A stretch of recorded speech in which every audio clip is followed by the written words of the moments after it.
Votre programme vous est présenté par Bismart et Banque Palatine, banque des ETI, de leurs dirigeants et banque privée.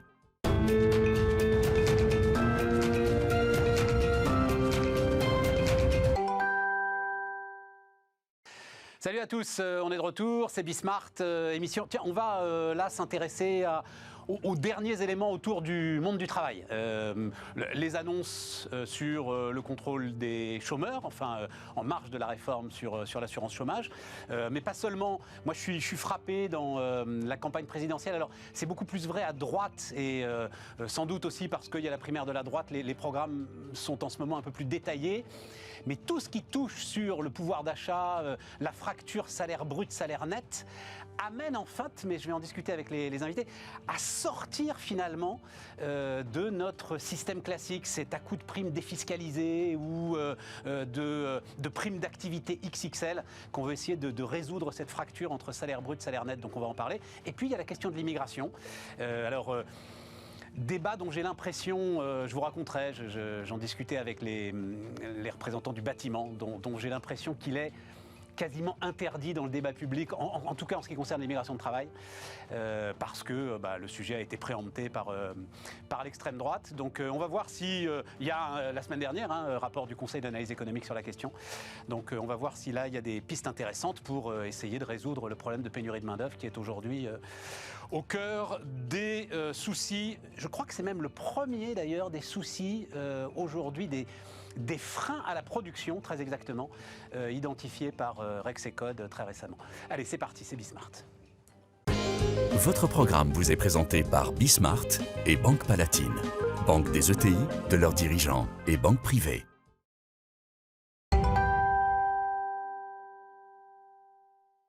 Et donc autour de la table, alors deux experts du travail, Gilles Berset, bonjour, bonjour. Gilbert, Bertrand Martineau, salut Bertrand, et puis un professeur d'économie, Jérôme Mathis, salut Jérôme, salut Stéphane, prof à Dauphine. On démarre, contrôle des chômeurs, Jérôme, vous vouliez remettre ça dans la perspective de la réforme de l'assurance chômage ? Oui, tout à fait. Bon, d'abord rappeler que le chômage, c'est un des grands mots de la société française, puisque c'est la première cause de pauvreté, selon l'Observatoire des inégalités, le second étant les séparations et les divorces. Donc ce n'est pas un travail qui serait trop peu rémunéré, c'est vraiment le manque de travail qui est la première cause de pauvreté dans notre pays. Maintenant, il y a la réforme du chômage qui arrive et qui est assez large puisqu'elle touche à peu près tous les volets, côté employeur, côté employé et chômeur. Côté employeur, il s'agit de les inciter à rallonger la durée des contrats, puisque quand on regarde, alors, par exemple, les chiffres avant le Covid-19, pour les chiffres de 2019, avant le Covid-19, pardon, donc en 2019, le 85% des embauches, c'était en CDD, contrat à durée déterminée, et notamment des CDD assez courts. Donc l'idée, c'est d'essayer d'encourager les employeurs à rallonger la durée des contrats. Du côté employé... Sans les contrats courts. Oui. On peut le dire comme ça. Voilà. C'est avec un bonus-malus sur les allocations, sur les cotisations chômage. Côté employé, l'idée est de valoriser le travail par rapport à l'inactivité. Il y a parmi les chômeurs, c'est une minorité, mais elle existe, des gens qui se livrent à un arbitrage entre temps travaillé et temps chômé, notamment dans des secteurs où on peut faire du travail au black, je dirais, avec des contrats non officiels. Et dans ce cas-là, quand on se met au chômage pour aller travailler sur ce type d'emploi, on a plus de rémunération, puisqu'on fait un cumul des deux. Donc l'idée, la méthode... Cette fameuse permittence, là, voilà, ce néologisme. Ouais. Alors la permittence, c'est pas forcément le fait d'aller travailler en plus au black, en plus de toucher des allocations chômage, mais il y a certes, encore une fois, c'est une minorité, mais elle existe. Et donc l'idée ici, c'est de toucher à la forme des indemnisations. Et puis le troisième volet, c'est pour les chômeurs eux-mêmes. Tu parles de contrôle, c'est aussi de l'accompagnement. L'idée est de recruter de 3 à 5 000 conseillers Pôle emploi qui pourront mettre le pied à l'étrier sans être tout à fait paternaliste non plus, avec certains chômeurs. Quand on regarde par exemple les gens qui sont non diplômés, ils ont du mal à rédiger un CV parce qu'ils ont un complexe, ils se disent j'ai rien à faire valoir. Le conseiller Pôle emploi est là pour les aider quand même à construire ce type de document en disant que c'est pas parce qu'on n'a pas de diplôme qu'on n'a rien à faire valoir. On peut peut-être faire valoir le fait d'avoir occupé un emploi de manière sérieuse, en étant assidu, en étant ponctuel, en étant minutieux sur son travail. Donc il s'agit de contacter par exemple l'ancien employeur qui pourra aider à certifier ceci ou cela au travers d'une lettre de motivation, etc. Donc le conseiller Pôle emploi, il y a dans certaines régions certains conseillers qui suivent plus de 150 chômeurs, c'est beaucoup trop. L'idée, c'est d'alléger un petit peu cela pour permettre un suivi qui serait plus au cas par cas. Il se trouve que je l'ai été assez récemment, moi, à Pôle emploi. J'ai été assez récemment chômeur. Et le conseiller Pôle emploi, la conseillère Pôle emploi, très sympathique au demeurant, quand elle a compris que globalement, elle aurait assez peu à s'occuper de moi, a dit tout de suite, je vous mets dans mon portefeuille. Tout de suite. C'est moi qui, sachant qu'elle aurait... Non, mais je comprends tout à fait. Quand on dit 150, un certain nombre de chômeurs, et heureusement, se débrouillent par eux-mêmes, quoi. Voilà, enfin, en tout cas, Bien sûr, mais pas tous. Bon. C'est ceux qui se débrouillent pas suffisamment par eux-mêmes qu'il s'agit d'aider, de suivre au plus près, mais ça fait aussi partie du contrôle. C'est-à-dire qu'on leur met le pied à l'étrier, et puis si jamais ça fonctionne pas, à un moment donné, il faut se poser des questions. Alors, sur la question des indemnisations, justement... Alors, attends, Jérôme, parce que moi, mon sujet, c'est est-ce que ça peut changer la donne ? Gilbert, est-ce que cette réforme de l'assurance chômage, et donc, visiblement, mais est-ce que dans les annonces d'Emmanuel Macron, il y a un volet durcissement sur le contrôle des chômeurs qui n'était pas prévu, ou est-ce que tout était d'ores et déjà prévu dans la réforme telle qu'elle a été mise au point avant le Covid ? Non, déjà, comme ça a été très bien dit, la France est une championne en Europe avec la Belgique, qui est vraiment un benchmark en termes de situation du marché du travail. La France est une championne pour le recours au contrat court. Et le recours au contrat court, c'est l'enfermement, souvent, de personnes dans des situations de précarité. Et puis, deuxièmement, il y a des externalités de coûts, en termes d'indemnisation. Alors, la réforme, essayer de donner moins d'appétence pour les contrats courts, ça se fait à la fois du côté de l'offre de travail et du côté de la demande de travail. Du côté de l'offre de travail, c'est la fameuse réforme du salaire journalier de référence. Moi, je l'ai toujours soutenu personnellement dans son principe. Alors maintenant, il faut voir s'il y a des cas types, etc. Mais dans son principe, j'ai toujours soutenu. Il est quand même aberrant que des personnes ne gagnent pas plus en étant continuellement en emploi dans leur emploi plutôt qu'en alternant des périodes d'emploi et de chômage. Donc ça, c'est vraiment quelque chose de totalement choquant, et c'est par esprit d'équité, je dis bien d'équité, que cette réforme du salaire journalier de référence était nécessaire. Du côté des entreprises, attends, là, je dirais... Pour être clair, c'est ce que expliquait Jérôme, salaire journalier de référence, c'est ce qui fait que désormais, on ne gagnera pas plus en alternant des périodes de travail et des périodes de chômage qu'en étant continuellement dans son poste de travail. Absolument. Absolument. Alors que ça pouvait être le cas pour une fraction qui n'était pas négligeable des chômeurs en contrat court dans la situation précédente. Du côté des entreprises, par contre, je suis un peu moins enthousiaste que ce qui a été dit. Je trouve que le choix qui a été fait du bonus-malus est d'abord...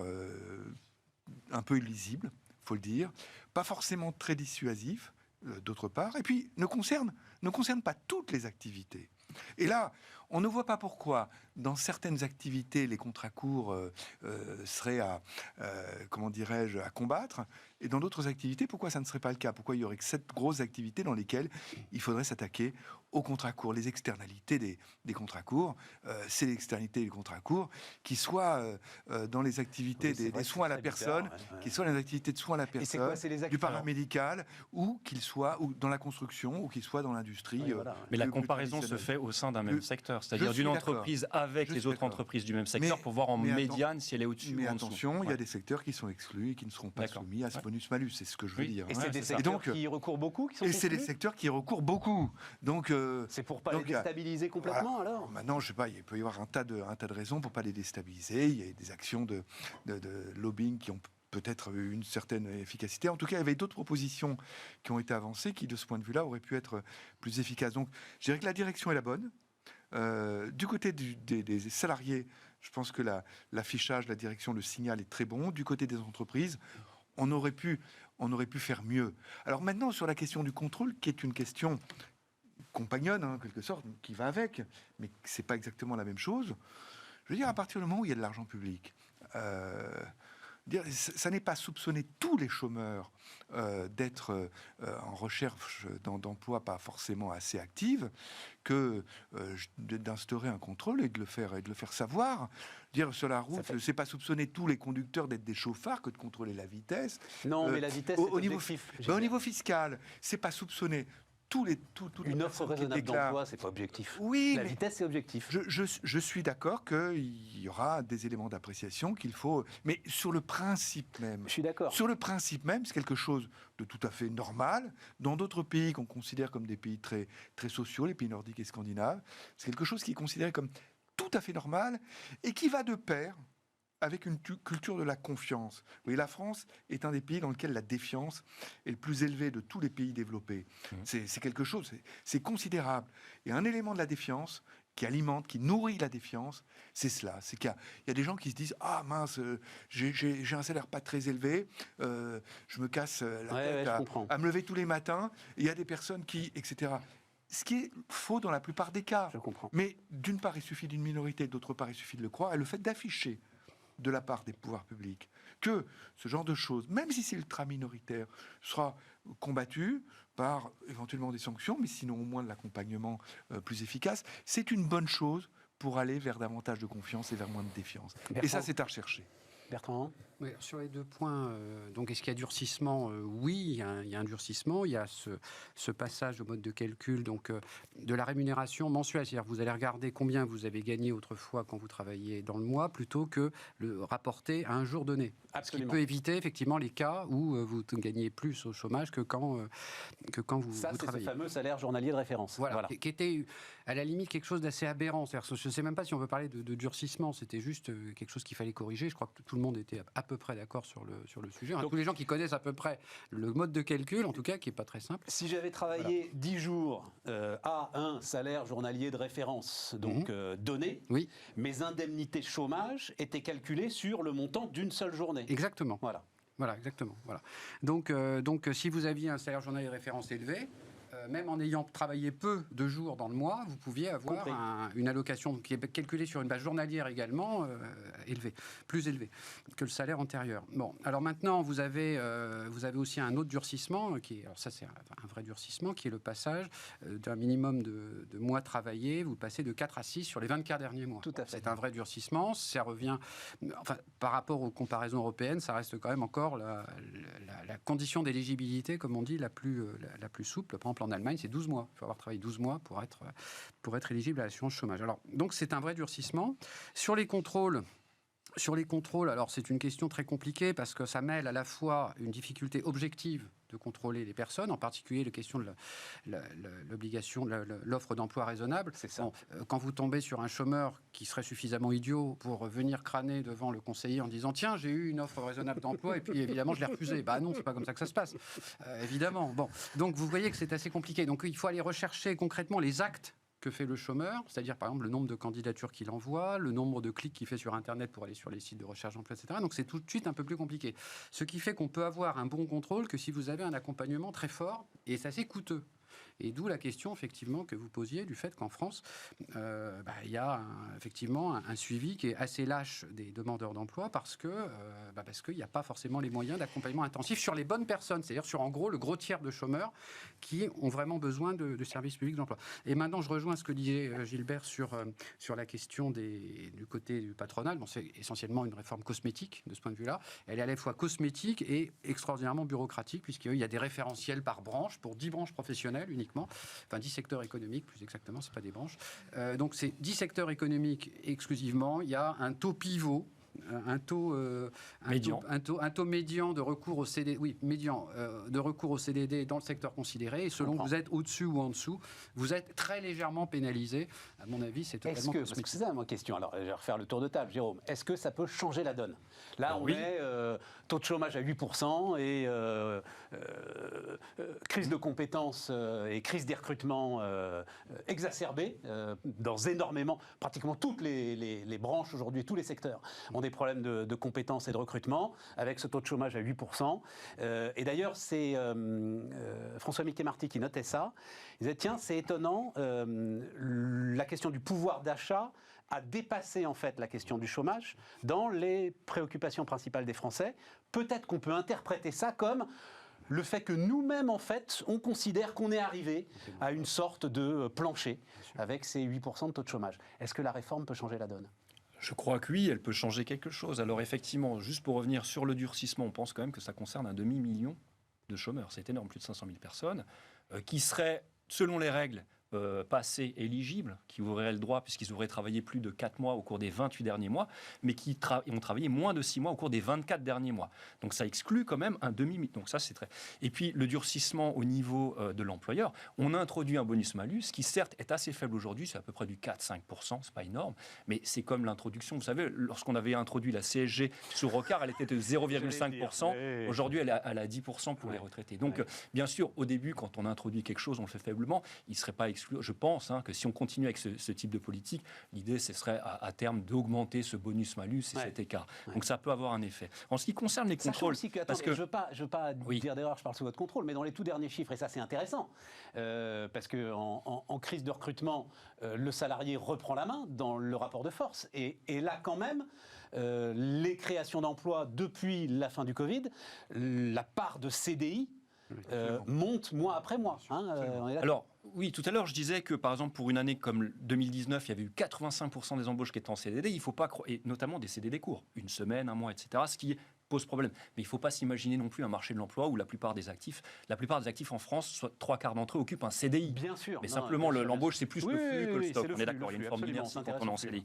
Et bon, donc changer la donne, ça peut changer la donne, Gilbert. Mais écoutez, en tout cas, les économistes sont toujours assez désarmés pour savoir, pour quantifier le changement de donne et pour quantifier l'effet que ça pourra avoir sur l'équilibre du marché du travail. Simplement, on connaît des expériences étrangères qui ne sont pas les mêmes, c'est pas à 100% loin d'être la même chose. Ce qu'on a observé en Allemagne au début des années 2000 est stupéfiant. C'est-à-dire un ensemble de réformes, un package de réformes de fonctionnement du marché du travail, et à une vitesse que personne n'aurait anticipé 1 ou 2 ans avant, les fameuses réformes Hartz, engagées à l'époque de Schröder, une baisse du chômage, mais qui a surpris énormément de gens. Mais ça s'est accompagné aussi de la création de ce qu'on appelle les mini-jobs. Enfin, vous voyez, il y a un ensemble de réformes qui n'est pas simplement la réforme de l'indemnisation chômage, mais qui passe aussi par la réforme de l'indemnisation chômage. Donc évidemment, ça peut avoir un effet, mais je dirais qu'en France, le problème est beaucoup plus large que le problème de l'indemnisation du chômage, qui est une toute petite partie du problème. Pour dire les choses autrement, parmi les difficultés de recrutement, il y a une petite partie qui concerne quantitativement des emplois très qualifiés, une énorme partie qui concerne des emplois peu qualifiés. Exactement. Et pour ces emplois peu qualifiés, l'équation est assez complexe. Vous voyez, il y a des questions salariales, certes, mais il y a aussi des questions de pénibilité, de conditions de travail. Et puis, faut le dire, il y a des questions de distance entre des revenus d'inactivité qui ne sont pas simplement ceux d'indemnisation chômage, et puis les revenus de l'activité, une distance qui peut être parfois assez faible et assez peu incitative à l'emploi. Vous voyez, il y a tout un ensemble de choses qu'il faut prendre à bras-le-corps. Et si on s'intéresse uniquement à la question salariale, qui est l'un des éléments d'attractivité pour ces postes, on peut constater qu'en France, je dirais que les partenaires sociaux sont loin de faire tout le boulot qu'ils pourraient faire et qu'on peut attendre d'eux, en particulier dans la discussion, la négociation des minima de branche. C'est-à-dire il y a un tas de minima de branche qui étaient déjà en dessous du salaire minimum avant le relèvement du 1er octobre dernier. Il y en a encore plus qui sont maintenant en dessous du salaire minimum après le relèvement de 2,2% du SMIC au 1er octobre dernier. Et là, il y a une vraie difficulté. C'est qu'on est dans une situation où les entreprises ont intérêt à ce que leur branche ne relève pas les minima de branche. Financièrement. Parce que ça tasse l'éventail des salaires et ça augmente la masse salariale éligible aux réductions de contributions sociales employeurs, entre 1 et 1,6 SMIC. Donc ce tassement fait qu'il y a une incitation, en quelque sorte, des acteurs de la négociation collective, des acteurs patronaux de la négociation collective, à ne pas relever les minima de branche. Là, il y a une vraie difficulté. C'est-à-dire qu'on a des politiques en France qui amènent à réduire cette incitation, ce jeu normal du fonctionnement normal des marchés entre les acteurs syndicaux et les acteurs patronaux. Il y a une difficulté, il faut prendre cette difficulté à bras-le-corps. Je ne comprends pas, Gilbert. Je ne comprends pas en quoi est-ce que le jeu est faussé. C'est une négociation de branche. Si patronat et syndicats sont d'accord pour mettre des minima assez bas, comme vous le dites, je ne vois pas en quoi le jeu est faussé. Finalement, après, c'est les accords d'entreprise et c'est dans les entreprises qu'on trouve un équilibre salarial. Parce que par rapport à une situation où on relève les minima de branche pour les porter au moins au SMIC, voire au-dessus du SMIC, on relève généralement tout un ensemble de salaires, toute une grille salariale. La discussion sur les minima, c'est pas simplement une discussion sur les minima, c'est une discussion d'un ensemble de grilles. Et donc la masse salariale éligible aux allègements de cotisations sociales est plus forte quand les minima de branche sont en dessous du SMIC que quand ils sont au SMIC. Et donc c'est quand même bizarre que des dispositifs publics incitent, désincitent en tout cas, pour dire les choses comme ça, à la négociation collective dans le domaine salarial.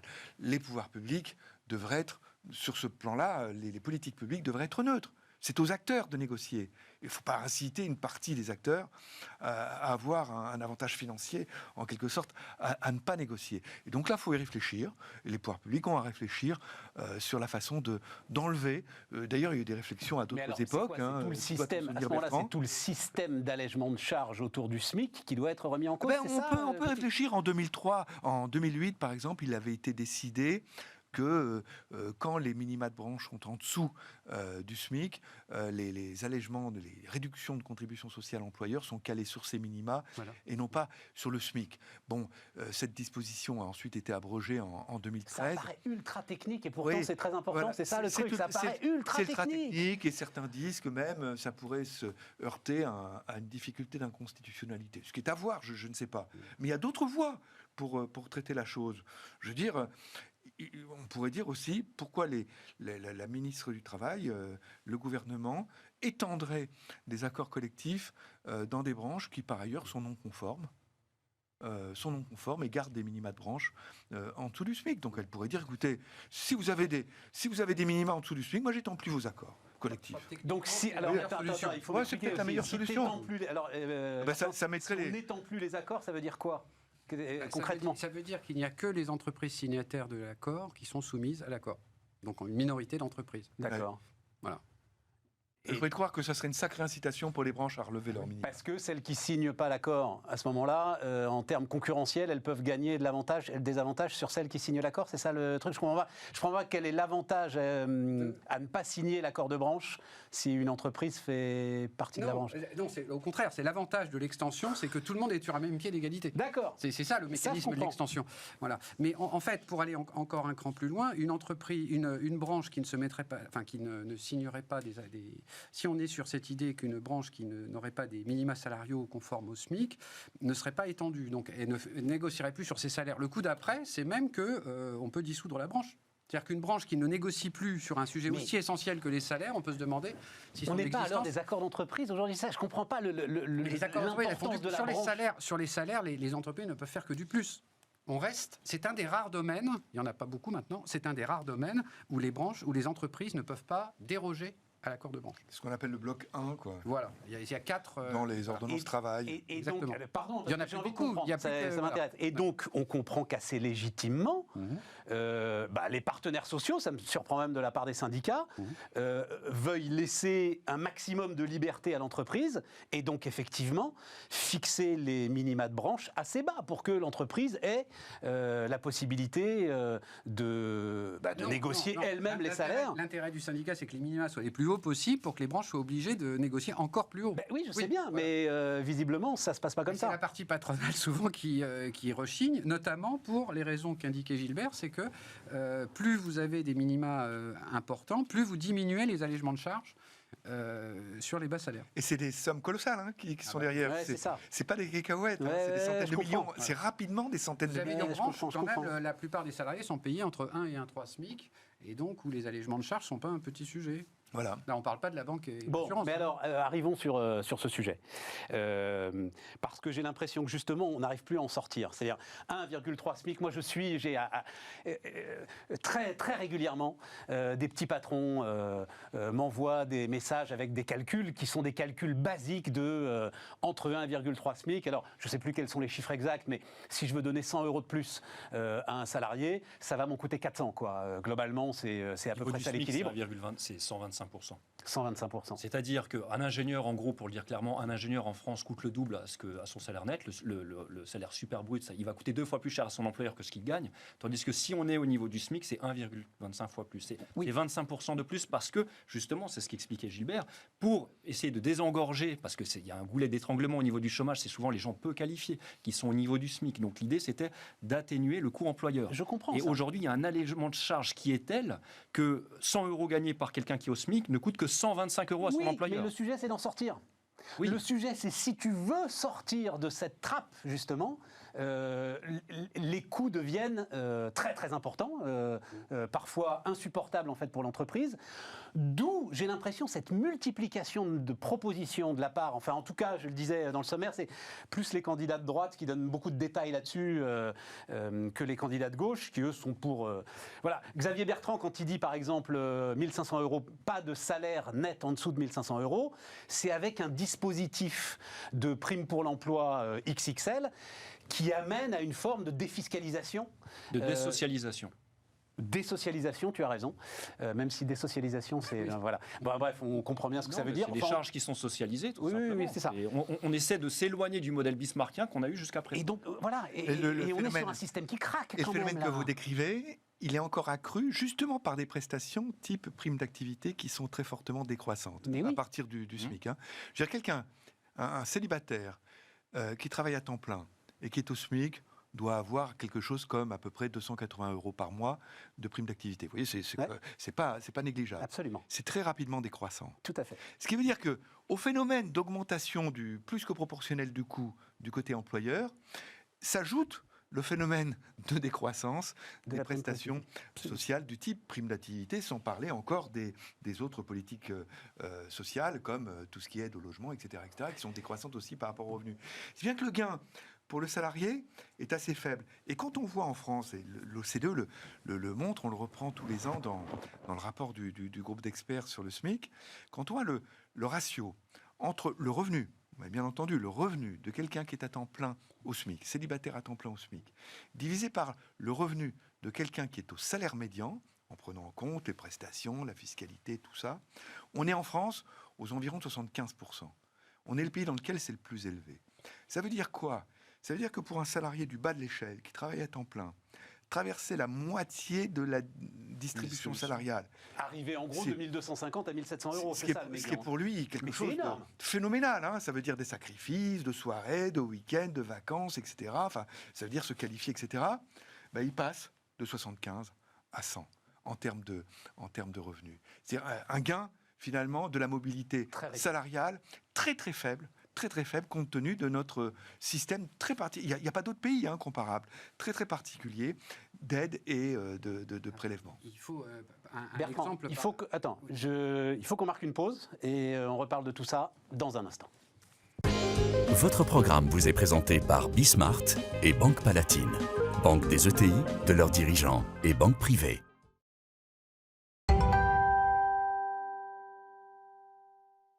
Donc on repart. Cette question, Bertrand, fracture entre le brut et net, et j'ai l'impression que c'est la source de tous les sujets en fait dont on débat aujourd'hui dans ce début de campagne présidentielle, et notamment tous les sujets autour du pouvoir d'achat. Deux choses. D'abord, le sujet, c'est le niveau de prélèvement obligatoire pesant sur le travail. On a beau prendre le problème dans tous les sens, c'est ça le sujet finalement. Oui. Bon. Donc, comme on a des questions d'équilibre de finances publiques, on les a un peu perdues de vue depuis 2 ans, mais rassurons-nous, je pense qu'on va les reprendre de vue. Comme on a un sujet d'équilibre financier, finalement, on ne peut pas baisser massivement les prélèvements obligatoires. Donc, qu'est-ce qu'on fait ? On crée des prestations d'un côté et on crée des allègements de charges de l'autre.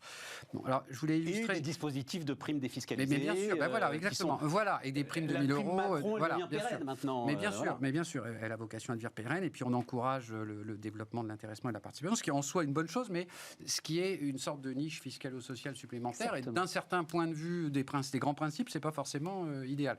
Bon, et si on le fait, c'est c'est bien pour échapper à la taxation, enfin, aux taxes fiscales ou Tout à fait. sociales générales. Je voulais l'illustrer par la question des heures supplémentaires. Autre niche fiscale. Absolument. Et pourquoi est-ce que finalement on a ces propositions qui, sur le plan des principes, sont pas très, très intéressantes de défiscalisation des heures supplémentaires? C'est parce que précisément la taxation marginale de l'heure supplémentaire, si vous ne faites pas des baisses de charges du côté salarial et du côté patronal, décourage totalement dans notre pays à faire des heures supplémentaires. Exactement. Donc c'est logique, mais à l'origine de tout ça, il y a quand même la taxation insupportable du niveau du coût du travail qui nous distingue quand même. C'est une des choses qui nous distingue le plus de nos voisins européens et autres, et de l'OCDE en général. Voilà. Donc on est en train de miter complètement l'assiette, comme on dit en fiscalité. C'est ça. Et on arrive à quelque chose d'assez insupportable. Mais à la base de tout, il faut bien se rappeler le niveau des prélèvements obligatoires qui passent sur le travail et qui expliquent pourquoi on en est arrivé là. Et le niveau donc de la protection sociale et des dépenses de protection sociale qui sont oui, qui sont engagées par le ces- premier oui, bien poste, sûr, bien voilà, sûr, bien sûr. Bon, C'est issu d'une idéologie bismarckienne qui date des années 1880, où à l'époque, on demandait aux gens qui travaillent de supporter, de financer tout le système de protection sociale. Bon, à l'époque, on travaillait de 7 à 77 ans. Aujourd'hui, vous avez un petit quart, on va dire un quart bien rogné de la population française qui n'est pas en âge de travailler, qui est à l'école ou qui fait des études. Vous avez plus d'un quart des Français qui sont à la retraite. Ce qu'il y a au milieu, tous les gens qui sont au milieu ne travaillent pas forcément. Déjà, ceux qui sont en recherche d'emploi, il y en a qui n'en trouvent pas, on en parlait dans le premier sujet. Et donc, ça met sur les épaules des actifs le financement d'un système de protection qui est énorme. Alors, heureusement, depuis, on s'en est éloigné. On estime qu'il y a à peu près 60% de toute la protection sociale qui est financée directement par les charges patronales et les charges salariales. Mais je vous donne un exemple concret. Quand moi, je reçois 1 euro par mon employeur sur mon compte bancaire, l'université, eh bien, mon employeur, lui, verse 2,5 euros. Il y a 1,5 euros qui est capté, on va dire, par l'État. Et de ces 1,5 euros, il y a un peu plus d'1 euro qui va directement aux caisses de retraite. Donc, mon employeur finance plus les caisses de retraite, enfin, mon employeur et moi-même, c'est-à-dire lorsqu'on additionne charges salariales et patronales, quand je travaille, il y a plus qui va au financement des retraites que pour moi-même. Voilà, donc ça c'est aussi parce que la France est le pays en Europe qui a le plus subi le baby-boom, qui aujourd'hui est un papy-boom. Donc voilà, aujourd'hui on a plus de 17 millions de retraités en France, c'est énorme. Voilà. problème insoluble. Mais non, le problème est tout à fait soluble. Au-delà de ce que disait J'en suis ravi.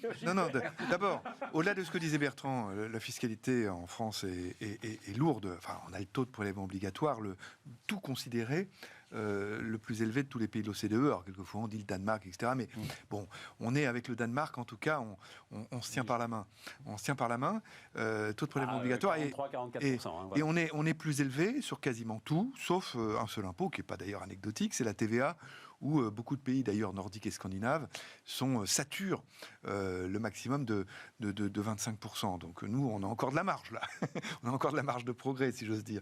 Mais donc ça, c'est une vraie difficulté.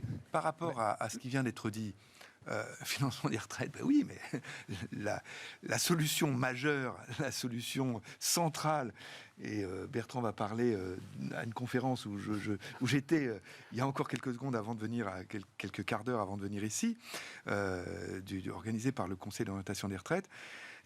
Ça sera la réforme des retraites. Je veux dire, la réponse centrale à ce problème du coût des retraites et du prélèvement pour financer les retraites, ça sera l'augmentation de l'âge de départ à la retraite, Oui, sachant que la France est l'un des pays, quand on se compare, quand on regarde autour de nous, un des pays où c'est le plus bas. Non, mais voilà, Gilbert, c'est j'ai un tout. problème avec ça, moi, c'est que personne ne parle de baisser les cotisations. C'est-à-dire que j'entends partout, effectivement, et c'est très intéressant, 64 ans, 65, il y a une petite surenchère, là, puisqu'il est monté à 67. Oui, mais vous oubliez... Mais personne ne dit oui, qu'on vous- baisse les oui, cotisations. vous oubliez à ce quelque moment-là. chose, c'est Donc que- ça ne résout pas notre problème salaire c'est brut, que- salaire net. Si on ne fait rien... Si on ne fait rien, on ne passe pas. Non, mais Donc cette réforme de l'âge de la retraite permettra de passer déjà. Donc évitera soit une augmentation des cotisations, soit une baisse des prestations. Mais de toute façon, il faudra l'un des deux. D'une façon ou d'une autre, soit une baisse des prestations, soit une augmentation des contributions. On ne peut pas passer sinon. Sauf à faire une réforme des retraites qui, effectivement, est un allongement de l'âge de départ à la retraite. L'allongement de l'âge de départ à la retraite, d'ailleurs, mixe augmentation des contributions et baisse des prestations. Vous avez moins d'années de prestations et plus d'années de contribution. Néanmoins, de toutes les réformes envisageables, et je dis bien de toutes les réformes envisageables des retraites, c'est celle qui permet d'augmenter la croissance potentielle, le niveau du PIB, etc. Ah oui, ça c'est Donc, très clair. voilà, c'est quelque chose à mettre en avant. De participation au travail. Toutes les autres sont récessives. Non, mais toutes les autres sont j'ai aucun récessives. doute avec ça. Là où j'ai un sujet, parce que effectivement, on regarde ça de près, c'est que pourquoi pas. Là, nos régimes de retraite sont à l'équilibre, peu ou prou. Bon. Donc, Il ne reste pas. Pourquoi pas? Non, il ne le reste pas. Alors là encore, tiens, parce que je regarde les programmes de près. Xavier Bertrand, par exemple, qui a été rapporteur de la réforme Fillon, donc il connaît bien le système. Il dit 64 ans, mais pas tout de suite. En gros, il dit on a le temps. Pas de catastrophisme sur cette question, mais parce qu'on ne parle pas de baisser les cotisations. Je pense que si on disait... Non, mais tu comprends, c'est dans la façon dont on présente le truc. Oui, mais je crois si on disait qu'on pourrait réduire la fracture... On essaye de faire peur un peu aux Français sur l'équilibre du système de retraite. Mais en fait, ce qui est en cause, c'est pas l'équilibre du système de retraite, c'est effectivement la question du coût des retraites. Voilà. La ponction qui est prise sur les actifs. Exactement. Et en fait, le sujet qui devrait être mis sur la table, mais à mon avis, il ne le sera pas, mais il est quand même implicitement dans la tête d'un certain nombre de personnes, c'est effectivement de baisser à terme ce taux de prélèvement qui est de 28%, c'est de loin le plus gros prélèvement qui paye sur le travail. Sauf que je crois que personne n'a le courage de présenter les choses comme ça. Donc on préfère dire il faut sauver les retraites.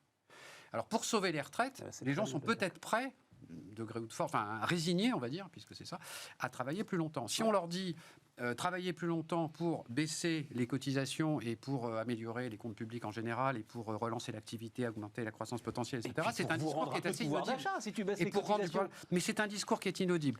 Donc le seul discours que les politiques ont trouvé, c'est il faut sauver le système de retraite. Mais en fait, le système, quand même.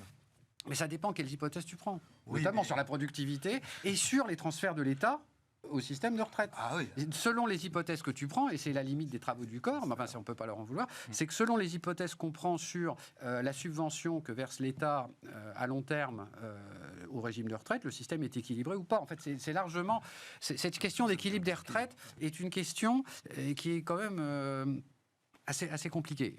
Voilà. Oui, mais on ne peut pas dire aujourd'hui que le système des retraites français est en faillite. Ça dépend de la productivité, ça dépend de l'espérance de vie.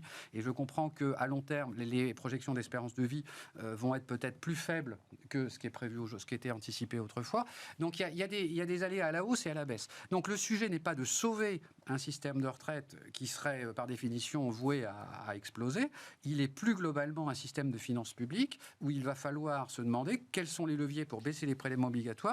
Et la réforme des retraites est un de ces leviers, et c'est un des plus puissants probablement. Voilà. Et ça milite pour la faire très vite, tout de suite et massivement. Bien sûr. Bertrand, tu dis c'est inaudible. Pardon, mais dire aux gens, le sujet qu'on a aujourd'hui, c'est la fracture, salaire brut, salaire net, le travail ne paye plus, etc. On peut vous redonner du pouvoir d'achat à travers la baisse des cotisations. On a habitué les populations à leur expliquer qu'on allait créer des primes, qu'on allait créer des niches fiscales, qu'on allait créer des allègements de charges ciblées, etc. Donc, pour l'instant, je ne dis pas dans 10 ans, mais pour l'instant, le discours est relativement inaudible. Donc, quand vous dites, il faut faire cette réforme des retraites parce que le système va exploser à l'horizon de 20 ans, ouais, ça c'est audible. Voilà. J'ai un léger petit désaccord avec Bertrand sur ce point-là. Je dirais que les hypothèses du corps, et d'ailleurs c'était le Conseil d'orientation des retraites. Le Conseil d'orientation des retraites était, je veux dire, on discutait avec beaucoup de franchise à la conférence à laquelle tu vas tout à l'heure, beaucoup de franchise ce matin. Les hypothèses centrales et même les hypothèses les plus basses sont des hypothèses qu'on peut considérer comme éventuellement pas les plus pessimistes. Je suis d'accord. Or, je veux dire par là, l'hypothèse la plus pessimiste, c'est 1% de croissance de la productivité sur les 20, 30, 40, 50 ans à venir. Or, sur les 15 ans à venir, sur les 15 ans passés, avant la crise Covid, c'était 0,5. Comment on passe de ces 0,5 à 1% Et quand on parle de retraite, bon, je suis un spécialiste de la productivité, je suis plutôt optimiste. Simplement, quand on parle de retraite, est-ce que prudemment, c'est pas les hypothèses mais qu'on doit prendre en compte. Et dans ce contexte-là, on ne passe pas. Alors tu dis subvention de l'État. Ben oui, subvention de l'État, mais il faut bien la financer par autre chose. Ça revient. Donc ça, c'est pas un argument. Donc on ne passe pas, en tout cas, avec les paramètres actuels, dans des hypothèses qui sont tout à fait plausibles. Alors je suis d'accord avec toi que ça n'est pas la même chose. Que ça peut permettre éventuellement d'autres choses, à savoir également une baisse des contributions. Si on avait la bonne surprise, à laquelle je crois, d'un renouveau des gains de productivité, effectivement, dans ce contexte-là, la réforme des retraites permettrait aussi une baisse des contributions, une baisse des prélèvements, et tout le monde en bénéficierait. Non, mais je crois que ce qu'on peut dire, c'est que le système est en risque, mais on ne peut pas dire qu'il est condamné à exploser d'ici 5 ou 10 ans. D'ici 5 ou 10 ans, non. Voilà, oui, mais c'est bien ça. Oui, mais les gens raisonnent. Mais les réformes, quand on augmente l'âge départ à la retraite, c'est un trimestre par an, c'est déjà 4 ans pour un an, 8 ans pour passer à 64 ans. Non, ce que je veux dire, qu'on n'est pas sur le mur, on n'est pas en Grèce, où le système va exploser dans 5 ans. Voilà. On ne peut pas expliquer ça à la population de manière crédible, c'est ça que je veux dire. Stéphane, tu mettais en parallèle l'allègement de charges avec le pouvoir d'achat. Mais quand même, il faut alerter que une manière que l'on a eu de désengorger, enfin d'alléger un petit peu la charge qui pèse sur les épaules des actifs, c'est de mettre en place la CSG et de l'augmenter graduellement. Oui. La CSG a conduit les retraités à gonfler les rangs des gilets jaunes, quand même. Or, la CSG, c'est justement cet instrument qui est de dire, ce n'est pas uniquement les actifs qui vont financer la protection sociale, c'est tout type de revenus, dont les retraites. Et il y a même une CSG sur les allocations chômage, soit dit en passant. Oui. Mais je rejoins tout à fait ce qui a été dit, qui est de dire que les politiques nous présentent toujours ça comme une question d'équilibre macroéconomique avec différentes perspectives, projections suivant les taux de croissance, etc. Mais pour faire le lien avec le sujet précédent, c'est le coût du travail qui est énormément gonflé, particulièrement en France, par le financement de la protection sociale, qui conduit à beaucoup de chômage, quand on regarde les chiffres de l'Allemagne, parce que Gilbert disait au début des années 2000, la réforme de la retraite...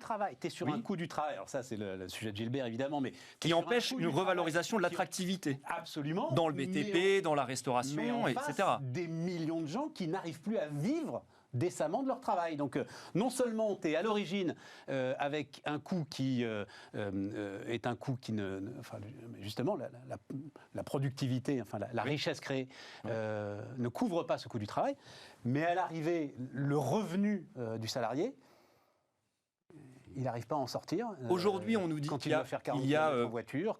Oui, voilà. D'accord. Aujourd'hui, on nous dit qu'il y a plus de 260 000 postes c'est ça notre crise profonde. Enfin, face auquel il y a plusieurs millions de chômage. Il y a un problème de qualification, certes, mais pas que. Il y a aussi un problème d'attractivité. Quand on dit que dans le BTP, on n'arrive pas à embaucher, que dans la restauration, on n'arrive pas à embaucher, il faudrait une revalorisation des salaires. Et c'est exactement ce que disaient Bertrand et Gilbert tout à l'heure, avec cette histoire d'accord intra-branche, etc. On n'arrive pas à revaloriser, mais ça passe aussi par ça. C'est pas que de la qualification. Bien sûr, quand on manque d'infirmières, on ne va pas comme ça former une infirmière en 2 mois. Mais sur l'hôtellerie, sur la restauration, etc., ça passe par une revalorisation du salaire. Ça passe par là. Sachant que la France a quand même comme singularité d'avoir les difficultés de recrutement de pays qui ont des taux de chômage de 3%. C'est ça. Et d'avoir le taux de chômage de 8%. De pays comme l'Italie et l'Espagne, qui n'ont pas de difficultés de recrutement, ou en tout cas on n'a pas vu monter au rideau les difficultés de recrutement. Donc il y a un problème de fonctionnement du marché du travail qui est un peu spécifique à la France. Qui est un peu spécifique à la France. Quand on dit qu'il y a des difficultés de recrutement en Allemagne, aux Pays-Bas, ben oui, mais c'est des pays dans lesquels le taux de chômage est très bas. Aux Pays-Bas, il est à 3%. C'est ça. Donc, à la limite, c'est logique, des difficultés de recrutement. Chez nous, c'est autre chose. Alors, néanmoins, il y a des facteurs qui ne sont pas que salariaux. Je voyais des gens des branches hôtel, café, restaurant il y a peu de temps. Et c'est vrai que beaucoup de personnes, ça a été un peu révélé, accentué par la crise de la Covid et les périodes de confinement, beaucoup de personnes se disent, de nos jours, au XXIe siècle, en 2021, j'ai peut-être pas envie de travailler 6 nuits par semaine, 6 soirs par semaine. Et j'ai envie d'avoir un peu de soir pour moi, pour mes amis, pour ma famille, pour mon époux, mon épouse, etc. Vous voyez ?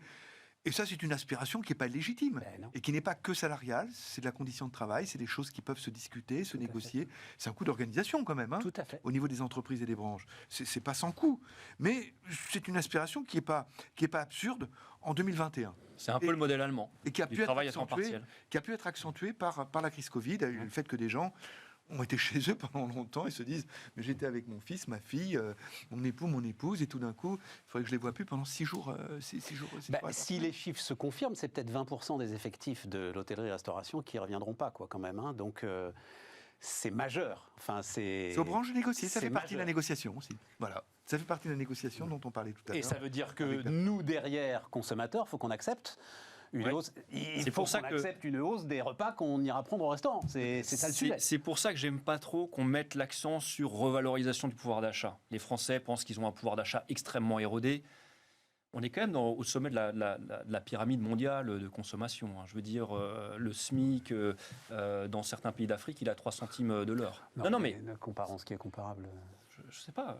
Est-ce qu'il faut toujours juste se comparer à ceux qui sont plus riches que nous? Même par rapport aux pays avancés, on est quand même en haut du tableau. Hein. Alors, même par rapport aux pays avancés. Et puis, oui, d'accord. au-delà de ça, il faut rappeler, on a perdu 8 points de PIB. On a traversé une crise, une baisse du PIB sans équivalent en période de paix depuis 1848. Et 1848, ce n'est pas une période de paix complète quand même. Moins 8 points de PIB.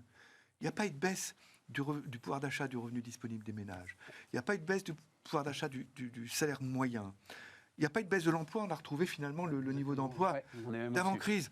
Moi, je dirais que le premier réflexe, ça serait de dire ouf, ouf, on s'en tire de façon fantastique. Ça devrait être ça le premier réflexe. Heureusement qu'il y a eu l'État. Heureusement qu'il y a eu l'État et tous les dispositifs qui ont été déployés dans des situations un peu de catastrophe et d'urgence d'ailleurs, qui amènent parfois à se dire on a peut-être été trop généreux, on a peut-être été... Bon, mais voilà, en catastrophe en tout cas, ce qu'on constate ex post, c'est qu'on est passé entre les gouttes en termes de personnes. L'INSEE nous dit même qu'il n'y a pas eu d'augmentation de la pauvreté en 2020. Vous vous rendez compte? Mais c'est pas comme ça. L'INSEE nous a dit ça. Oui, mais c'est un problème d'éducation. Les Français n'ont pas conscience que quand on gagne le SMIC en France, qu'on est célibataire, qu'on gagne le SMIC, on fait partie des 10% des gens les plus riches du monde. Les Français n'ont pas conscience de ça. Alors, je vais tourner autrement.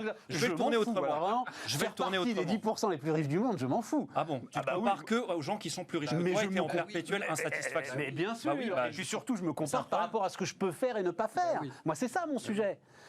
Si je mets 40 € dans la voiture chaque semaine pour aller bosser, c'est ça mon sujet en fait. Tu vois, c'est pas d'être dans les 10% les plus riches. Non, mais je dis pas que c'est un objectif. Je dis juste que quand je dis mon sujet, c'est pas le mien évidemment. Hein, c'est le sujet de ceux qui aujourd'hui souffrent. Il faut aussi apprendre à voir le verre à moitié plein plutôt qu'à moitié vide. D'accord? Donc les gens qui sont au SMIC aujourd'hui, ils ont le niveau de vie de la classe moyenne des années 70. Est-ce que dans la classe moyenne des années 70, on disait d'elle qu'elle était pauvre? Non. D'accord, donc c'est ça, on se compare toujours à ceux qui ont plus que nous, d'accord, et on est malheureux. Mais il se trouve que sur Terre, il y a 90% des gens qui sont pires. Sachant que personne ne vit simplement avec un... Il n'y a aucun salarié à temps plein qui vit simplement avec un SMIC. Vous voyez, encore une fois, à chaque fois, on est... Encore une fois, il faut le rappeler, rien que la prime d'activité, c'est 280 € par mois. Je veux dire, pour un célibataire à temps plein au SMIC. Et sans parler des autres, mais c'est très bien. Donc c'est quoi la crise donc vous êtes en train de me dire la crise du pouvoir d'achat est une fiction psychologique. Mais parlons des dépenses contraintes. Le terme crise, je trouve que là, pour le coup, il est exacerbé, oui. Mais parlons des dépenses contraintes, parlons des dépenses de logement, du prix du logement, qui fait que la classe moyenne ne peut plus, active, ne peut plus devenir propriétaire. C'est le seul poste. Oui, c'est l'énergie, et le logement et la viande, la le lait, protection des choses sociale comme ça. complémentaire. Maintenant, il n'a jamais coûté aussi peu cher de se nourrir, de s'habiller. Oui, c'est vrai. Non, mais bien sûr. Voilà, donc factuel.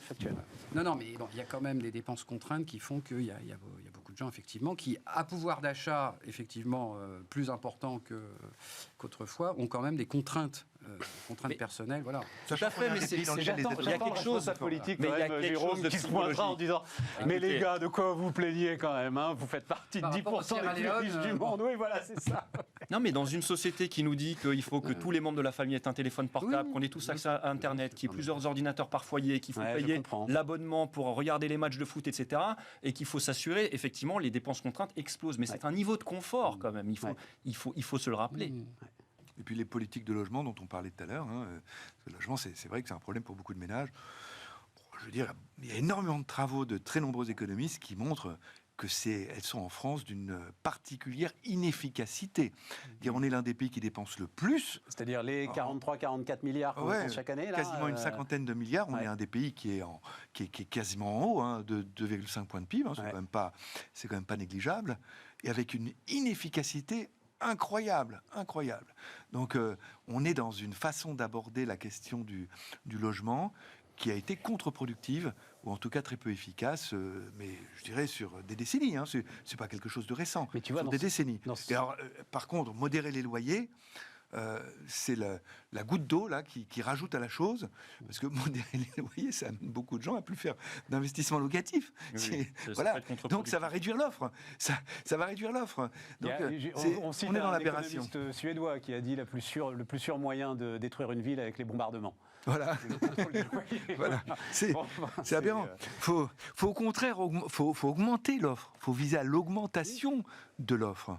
Les amis, alors un mot parce que non, mais juste un dernier mot. Il est vrai que le prix de l'immobilier s'est renchéri de manière énorme. C'est même plus, l'immobilier a plus gonflé que la bourse, même avec dividendes réinvestis. Depuis la création du CAC 40, il valait mieux investir dans l'immobilier que dans la bourse. Mais il n'empêche que les Français, aujourd'hui, il y a plus de mètres carrés par habitant qu'au cours de ces 20, 30, 40, 50 dernières années. Donc ça veut dire qu'il y a un renchérissement des prix, mais on ne se retrouve pas plus nombreux dans des appartements plus serrés. C'est l'inverse.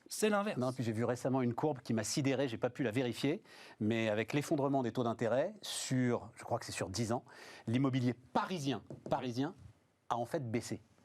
Dans l'acquisition, si tu prends en compte les taux d'intérêt nécessaires à une acquisition. Voilà. En termes de coût. Il y a l'endettement. D'accord. Voilà. En bref, les capacités d'acquisition, endettement plus prix. Est-ce que l'immigration, alors je dis moi, débat impossible, enfin très très compliqué à mettre sur la table. Sous l'angle du travail. Donc je vous disais, quel angle ? Je discutais avec des professionnels du bâtiment, c'était très intéressant. Donc voilà, la phrase, et ils la prononcent régulièrement. Plus personne ne parle français sur les chantiers, très bien. Et je leur disais, mais pourquoi est-ce que vous prenez pas la parole pour qu'on entende quand même autre chose sur l'immigration. On va dire, heureusement qu'ils sont là, parce que sinon on ne serait même pas foutu, on n'en construit que 300 ou 400 000 logements par an, on ne serait même pas foutu de les construire. Non, pas question, débat interdit, vitrifié, on ne parle pas de ça. Voilà.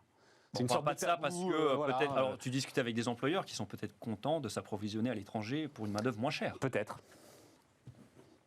Et c'est là où l'État doit intervenir. Mais en même temps, ils te disent qu'ils n'ont pas le choix. Enfin, mais ils n'ont pas le choix parce que le concurrent, si de toute façon je veux embaucher français plus cher, le concurrent, il va me passer devant dans les appels d'offres. Il ne trouvera pas embaucher. Voilà, il ne trouvera pas parce que les salaires ne sont pas assez attractifs. Oui. Voilà. Bon, est-ce que l'immigration est une solution ? Il y a donc ce rapport du Conseil d'analyse économique qui dit mais alors on parle de l'immigration. Oui, il n'y a rien de nouveau. Il n'y a rien de nouveau sous le soleil. Si, le Conseil d'analyse économique en fait dit on instaure un tel climat que même pour les hauts potentiels, on les écarte que du l'immigration marché française, qu'il n'y ait pas de politique d'immigration dans ce pays depuis les années 70. C'est-à-dire qu'on a renoncé à décider de qui rentrait, qui rentrait pas. C'est connu, c'est pas nouveau.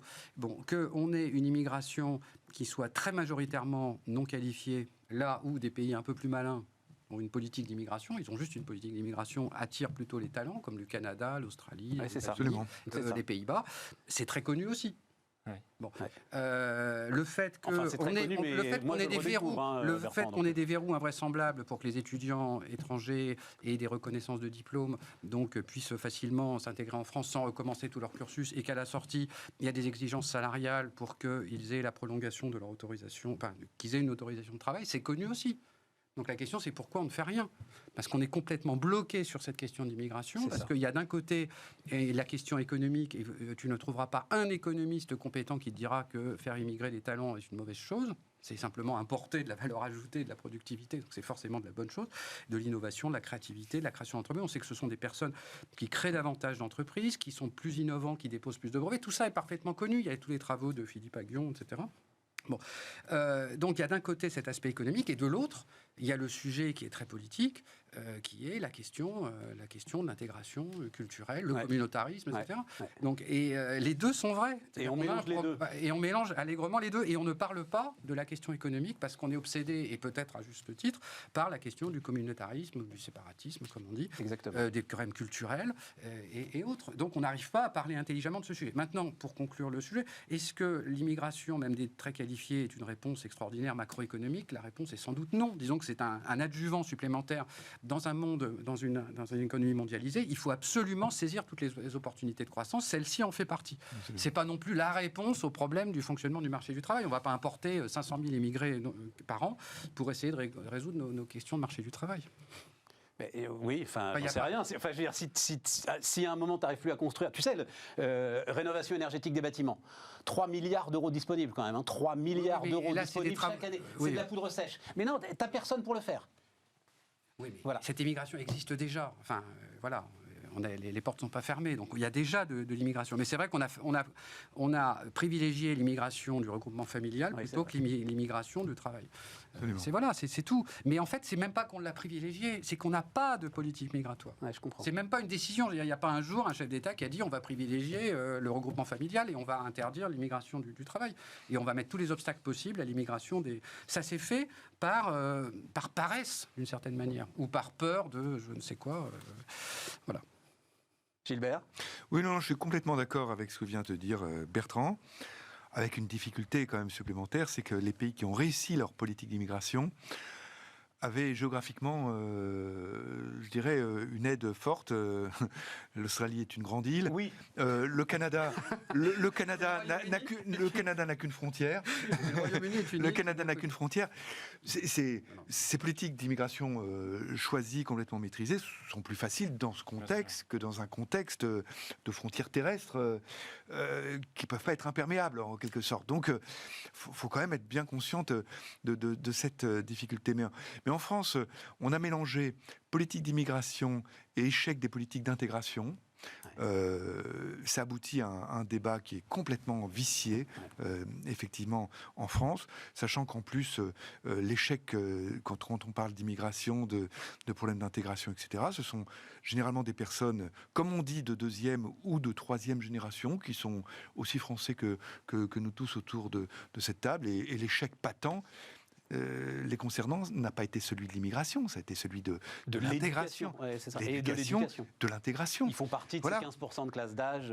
Alors après, qu'est-ce qu'il faut faire ? Je veux dire, il n'y a pas la politique magique, un coup de baguette magique, etc.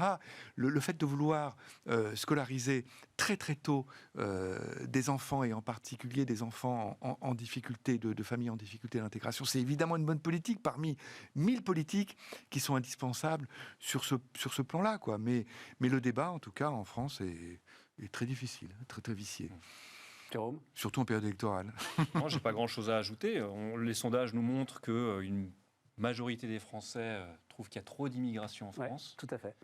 Donc voilà, Alors, il y a une autre façon de faire pour... Ça vitrifie toute tentative d'essayer d'aller dans une politique comme celle que décrivait Bertrand. Oui, alors si elle était expliquée comme ça, je pense que les Français s'en accommoderaient. Mais il y a aussi autre chose, c'est c'est en lien avec l'apprentissage, c'est qu'il y a aussi des formations en France qui perdurent et qui ne forment pas assez aux attentes du marché du travail. C'est aussi à la France de former les gens compétents pour pourvoir ces postes. Un mot là-dessus, parce qu'il nous reste un mais mot. Le contrat d'engagement est quand même une bonne chose. Mais on avance dans le bon sens, mais on revient de loin. J'ai l'impression que c'est un truc que je vois depuis 20 ans, l'histoire du contrat d'engagement, Gilbert. Mais j'en ai fait, même moi, jeune reporter, j'ai fait des sujets sur... Mais oui, ces 30 dernières années. C'est toujours les missions locales. Mais oui, c'est toujours les missions locales en situation de monopole qui vont aider les jeunes avec une intensité d'accompagnement qui reste quand même assez faible, qui ne dure pas très longtemps. Intensité d'accompagnement, j'aime bien ce terme-là. C'est un terme très techno. Oui, mais ça veut bien dire ce que ça veut dire. Voilà. Bon, c'est bien, mais enfin, c'est pas non plus révolutionnaire. Je suis pas sûr qu'on puisse en attendre des choses extraordinaires. Mais bon, à l'université, j'observe quand même que l'apprentissage arrive vraiment à l'université. Il est là depuis quelques années. Autrefois, moi, quand je faisais mes études à l'université, personne n'était en apprentissage par ailleurs. Aujourd'hui, c'est le cas. C'est quand même une très bonne chose. On avance à petits pas. Mais c'est pas à ce niveau-là que se posent les plus graves problèmes sociaux et d'intégration. Non, d'intégration, certes pas. Mais je parle pour les personnes qualifiées. La réforme pénico, elle est lancée, elle n'est pas lancée ? Sur quoi ? C'est-à-dire ça tourne, c'est parti, sur l'apprentissage dans le supérieur, ça marche du feu de Dieu, mais ça marchait déjà un peu avant. Et là, ça a explosé finalement du fait de la liberté d'ouverture des CFA. Le gros ratage de la réforme, c'est qu'on n'a rien fait au niveau bac pro. Et les gamins, ils continuent à aller en lycée pro. Et le taux de chômage à la sortie est quand même très élevé. Donc la réforme de l'apprentissage, elle a bénéficié énormément au supérieur, tant mieux. Mais elle n'a pas bénéficié là où il y a le plus gros problème. Merci messieurs pour l'ensemble de ces éléments. Les amis, on se retrouve demain pour un nouveau numéro de Bismart.